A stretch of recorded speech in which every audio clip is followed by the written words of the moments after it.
60 ڕۆژ تێپەڕ دەبێت. موچەخۆران موچەکانیان پێ نەدراوە و تاکو ئێستاش سۆراخی موچە نییە.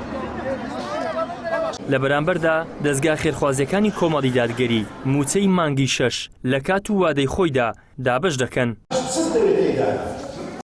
دەستگای خێرخوازی بەخشین لە 28 مانگ و دەستگای خێرخوازی سۆمای چاوان لە 29 مانگ موچەی 1993 منداڵی بێباوکیان دابەش کردووە.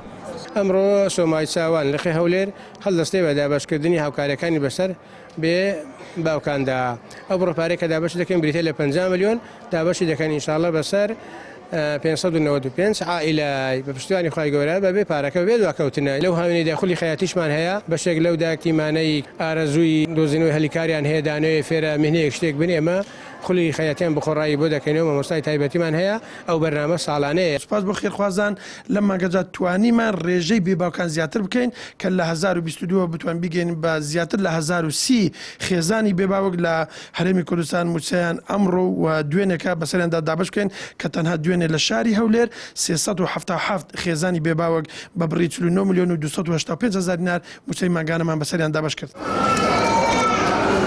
خانەوادەی بێسەرپەرشتان سوپاسی خێرخوازان و دەستگا خێرخوازیەکانی کۆمەڵی دادگەری دەکەن کە هەردەم هاوکار و یارمەتیدەری هەژاران و کەم دەرامەتان بوونە.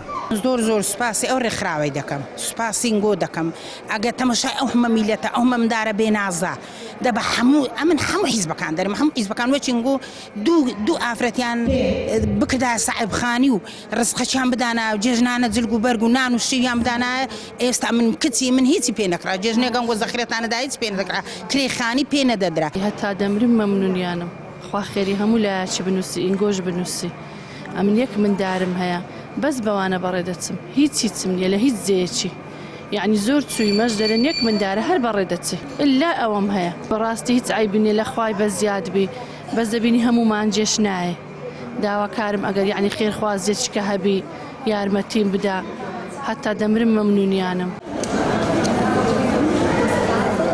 کۆمەڵی دادگەری چەندین ڕێکخراوی خێرخوازی لە شار و شارۆچکەکان هەیە بەڵام تەنها دەستگای خێرخوازی بەخشین و سۆمای چاوان چەندین پرۆژەی گەورە و ناوازیان ئەنجام داوە.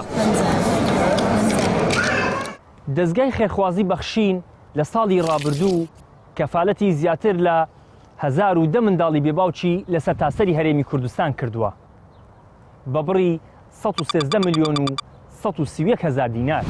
لە بەرامبەردا دەستگای خێرخوازی سۆمای چاوان لە سەرتاسەری هەرێمی کوردستان کەفالەتی زیاتر لە 983 منداڵی بێباوکی کردووە بە بڕی 1 ملیار و 719 ملیۆن دینار.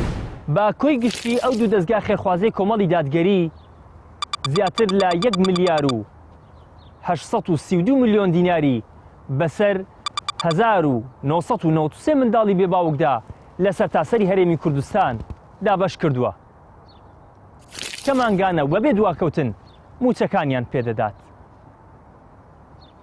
ئیدریس محەممەد کەناڵی ئاسمانی پەیام هەولێر